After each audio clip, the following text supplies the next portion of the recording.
Me.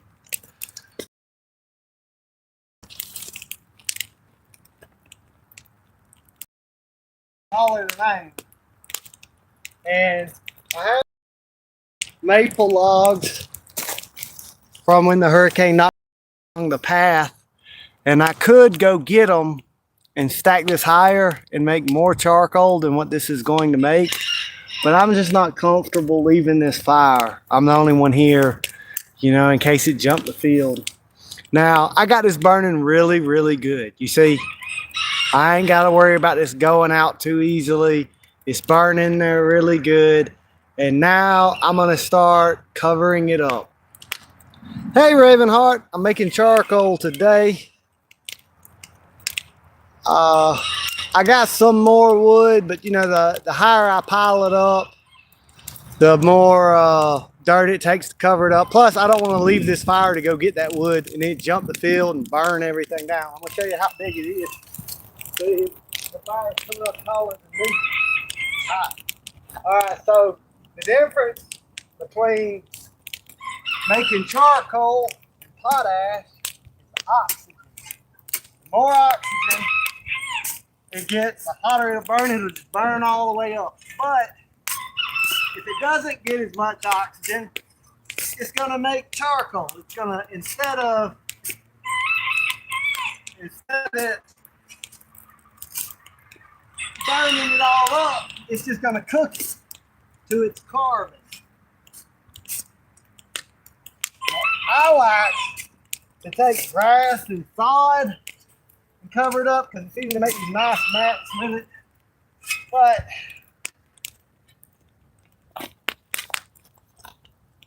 also, I just got to use what I got. This is going to make plenty of charcoal. It's easier to, when I'm making a fire with charcoal, it's easier to kind of measure it, spread it, get the fire even. It's better for cooking. I can use charcoal for biochar. I can use charcoal for so many different things that you can use charcoal for. And it doesn't rot. Wood's gonna rot, get bugs in it, everything else. Okay, these layers with the side, I'm gonna put them on the top, upside down.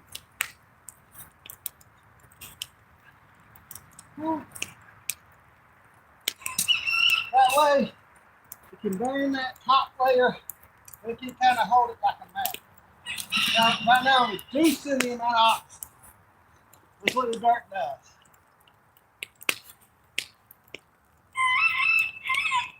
And I like to get it from this area because, you know, this is flammable material. I don't want it to be this. Now, I'm going to come back over here to the camera for a second. I'm going to burn a little bit more before I cover it all the way up. You come over here. Well, I'm going to show it on the fire. But when I cover this up all the way with dirt, there's so much heat locked up in there that even with a little bit of oxygen, it's not going to go out. It's going to keep burning, but it's not going to burn hot enough to completely consume the carbon. So it's going to leave behind charcoal. And it can't go nowhere. It's covered up with dirt. So the only thing, when I cover this up with dirt, smoke's going to be coming out of this pile. And it may burn all day long. It may burn all night long with just smoke coming up for it for a long time. But when it goes out, charcoal is really soft. And none of this dirt is going to stick to the charcoal. It's going to come off real clean. And it's just, in the wintertime is a good time to make charcoal to cook with in the summer because you're making a big old fire and that's hot. So you don't really want to do that in the summer. It's better to do it in the winter, I think, for that reason. And I've got a lot of rotting boards with nails in it that I stepped on 2 of them on the side of the house when I was cleaning up. And that rotten wood ain't good for nothing, except I can make it into charcoal for biochar. And then I'll be able to pick out my nails real easy. Not by volume, but by weight. I think it's 10 times the carbon per metal. and you can actually melt metal down. You could actually melt and recast nails. There's a lot of things that you could do in your backyard that you might think you would need a $2,000 kiln, or you might think you need like $1,000 electromagnetic furnace, and a lot of this stuff you can just build. And when I got the time, I can show you how to do a lot of it. Right now,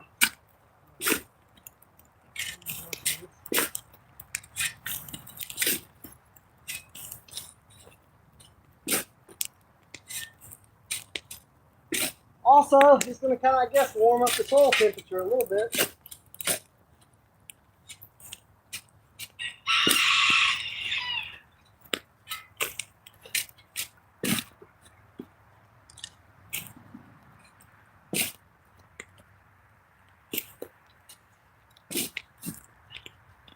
As the added bonus, it motivated me to dig up all this other stuff and make my garden bigger in the process.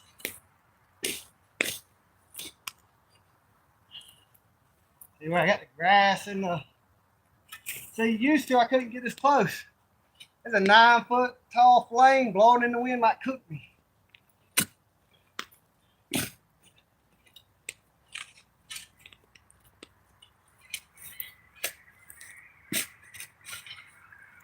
Cutting out some squares in the sod. That way the dirt doesn't fall all to pieces and cover the embers. It'll stay on the top. You know, the network of roots and all hold it together for a while. I can just cover up them holes like that.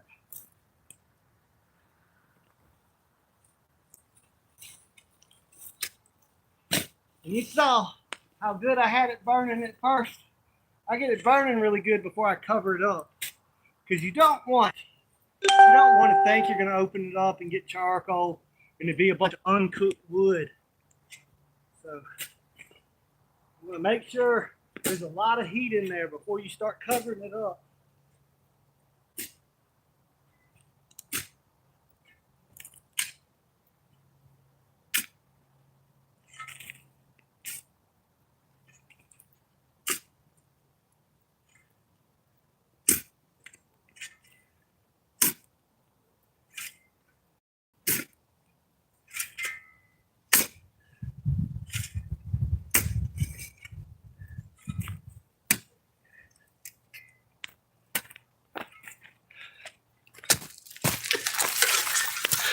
When I get this where I know, because this might periodically shoot fire up that could light that smoke on fire, and it might look like it's out. I got it covered up really good, so I don't want to walk away from it till I got it covered up. Whew. But I'm gonna take a break a little bit here and catch my breath before I cover it up the rest of the way. Then if I still got light, I'm gonna show you a living fence I've been building on the property. Well, that's enough of a break, I reckon.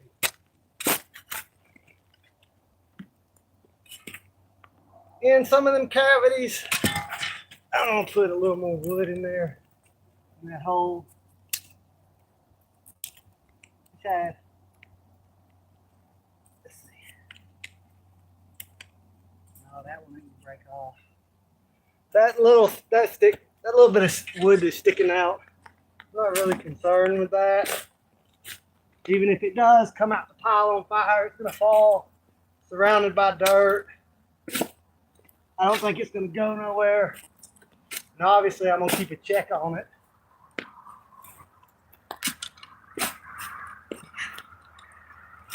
Charcoal's kind of expensive.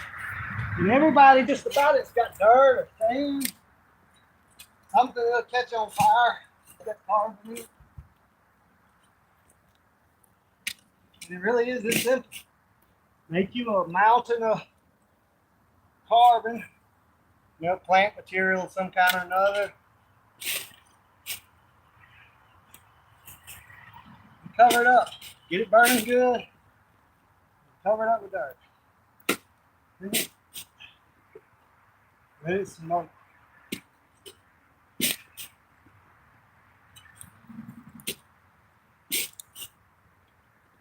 you could leave the charcoal there in the dirt and plant you squash and stuff on this hill. I'm not going to do that though. I'm going to cook. I'm going to make pottery with this charcoal. I'm going to maybe even put some in the wood stove at my house to keep warm. Use it for blacksmithing stuff. Use it for biochar. Use it to keep the smell down in the chicken pen.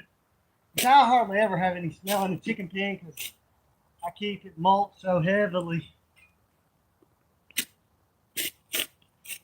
And also, if you do a charcoal pit like this, it could sometimes be 2, 3, 4 days. When you open it up and air hits it, it might catch back on fire. And so it's a good way to kind of store a fire in the ground where it's not going to consume all your fuel at once. So you don't have to start a new fire, especially when it's rainy. You know, making a mountain of dirt to get water to kind of drain off of it. And the smoke will kind of keep it dry. We're about to get to a different part of the property because I'm about to run out of daylight. If I don't, I need to go ahead and do it. See, before, it looked really dangerous to leave this. It would have been dangerous. It would have been very foolish to just leave it when it's burning like that. It might catch that grass on fire. But like this, that ain't going nowhere before I get back. And that's just making charcoal. So, there we go. That's making charcoal. A living fence I've been planting because got more cardboard from the restaurant to suppress weeds for Brittany's flower garden in the spring. Thank you for liking the video. Thanks for watching. And I got a little bit of a walk, not too far. I'm gonna go to the, see, that's west. That way's east. That way's north. That way's south. Guess it's the west, east. There's gonna be, none of this trash is mine, by the way. People just throw their trash out their vehicle window as they're coming into town. Get a lot of free glass bottles that way. I've been digging a lot today. All these trees you're about to see that I planted a good bit of trees. And I kind of want to run so this video doesn't take so long to film, but I'm kind of winded here. Oh, it's like the road. You know, now that I'm tired, it feels like this road is like 5 times the length that it was a while ago. Get off the road so they don't run over me.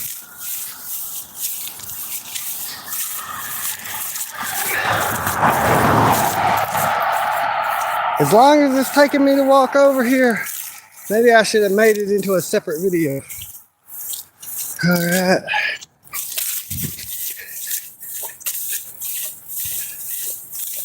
See, I'm thinking maybe one day when these trees grow up, I'll build a living fence and fence this grassland in and stick a goat in here.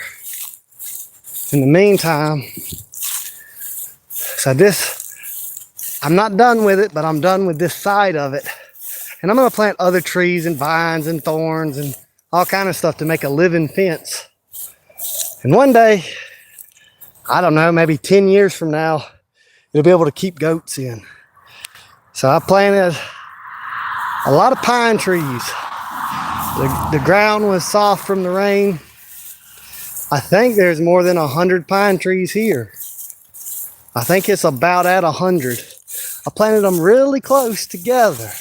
See, they're really close together because, and I'm gonna train the branches to go side to side, not go over on the across to the other side of the property, to my neighbor's property.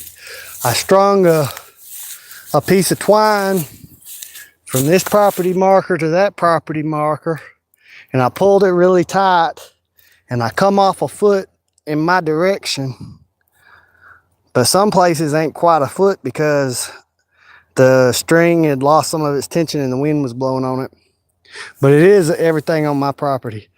And I piled a bunch of pine straw and mulch and stuff around them, and then took a bunch of broken dead wood and put around there. And that'll be kind of like a windbreak for the trees, and it'll hold water and it'll rot down and be fertilizer for the trees too. But I can keep, I'm not going to let these pine trees grow really, really, really tall. Once they get to a certain point, I'm going to top them off and I'm going to maintain them at maybe 6 foot, 5 foot, something like that. And hopefully it will keep a goat in, but it's hard to keep a goat in any type of fence. They can climb a mountain and climb up all kind of stuff you don't think they could climb up. But I'm gonna also, bring these pine trees. I'm gonna plant other trees like dappled willows and other things and make just a really thick tree line. I can't go over that far because the county comes in here and cuts grass to about right there. So I'm not going all the way into the ditch. And this is a place I'm going to sharecrop out to my friend for a few years, and he can plant peanuts here in this section and get water from down there. But then, he's not going to be doing that forever. And, in maybe 10 years time, maybe less than that, we're getting a lot of light and me watering them and babying them and taking care of them. These will be thick enough and strong enough to be a fence to keep livestock in. There, across there, that property there, that's J&K Creations in Alamo. And they got them a little house there. I think they got 3 houses. I think they got a lake house. They might have 4 houses. Unless they sold one of their houses, they got at least 3 houses. But they got them a little house close to work, so they don't have to drive all the way back anywhere when they get off work. They might have moved in there, or they might be renting it out. I don't know. But anyway, past them poles, there's a straight shot that goes all the way out that way. I own everything on this side between Oxford Street and Commerce Street. It comes down and makes like a triangle. And so this is good. This is good for a number of reasons. 1, a livestock fence in the future. 2, it makes a very clear border. So when I tell my friend, hey, you can plant peanuts here, he knows not to plant peanuts on property that I don't own. He might eye them fence things wrong, but I just strung a twine. And all the dead wood, besides it just being fertilizer, it helps hold moisture and keep that pine straw from blowing away, and it's a fence break. And this is going to be really dense. Like some of these trees may even fuse together. A lot of them may die, and I'll just keep replanting them in that space until I get a good, nice fence planted. And, when I get to the other side of the property and even in the woods, I don't have very good service. So I kind of want to walk down there and show y'all that, but I'm thinking it's just going to scramble the screen up with no service. I'm going to go back over there and check on my charcoal. What time is it? It's 5:11. I got almost 2 hours before it's time to pick up Brittany.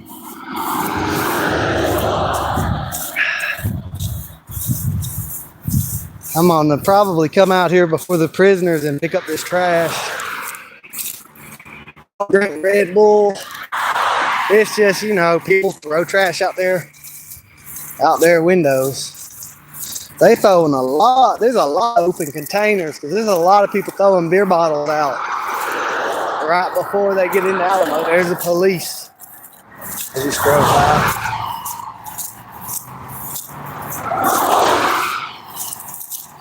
See, that's I think the distant cousin Brownings related. I think they rent that land out, but all the water that flows off my property, it goes into that pond, and then that pond flows out into the woods. So there used to be woods all there, all the way up to the fence line of J&K. And all the way to the forestry manages a little strip of land.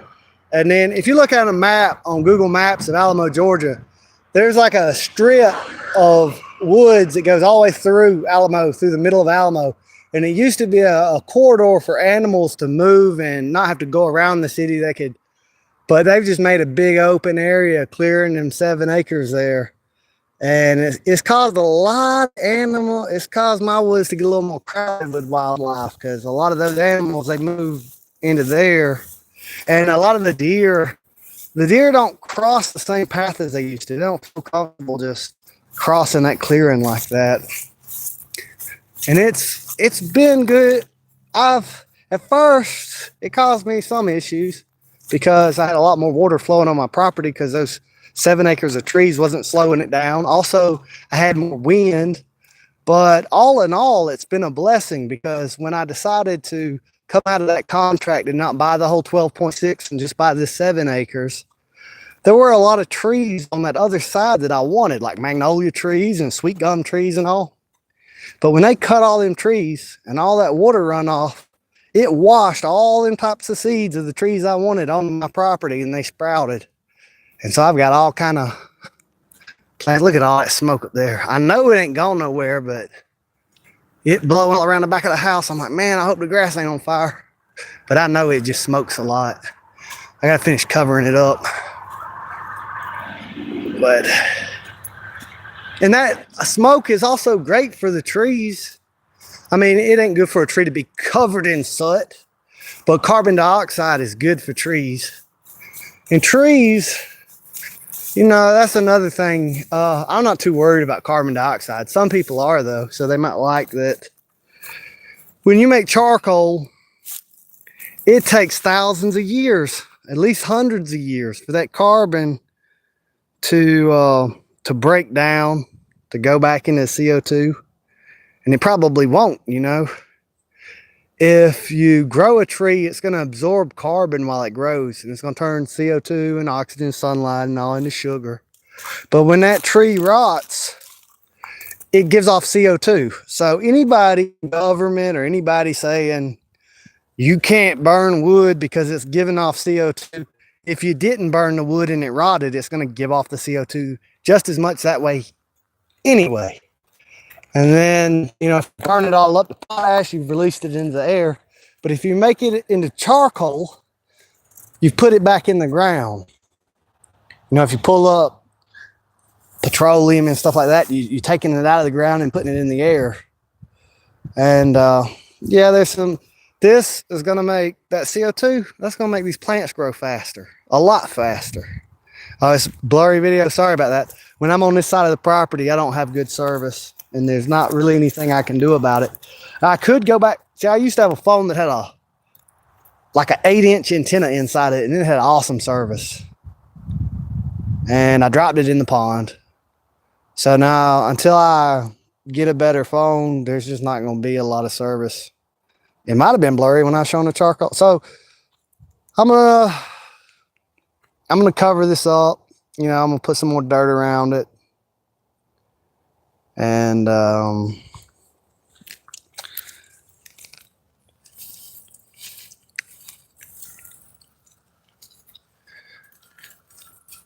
going to use some of this dirt that's already here because I don't want to put too much weight on it. See, that's warm. It warms up the dirt. But I'll have a big old pile of charcoal here. I'm going to get off the live because I got work to do that I need to get done while I can still see. But y'all have a good day. Appreciate y'all for watching. Sorry about it being blurry. Have a good evening, night, morning, everything.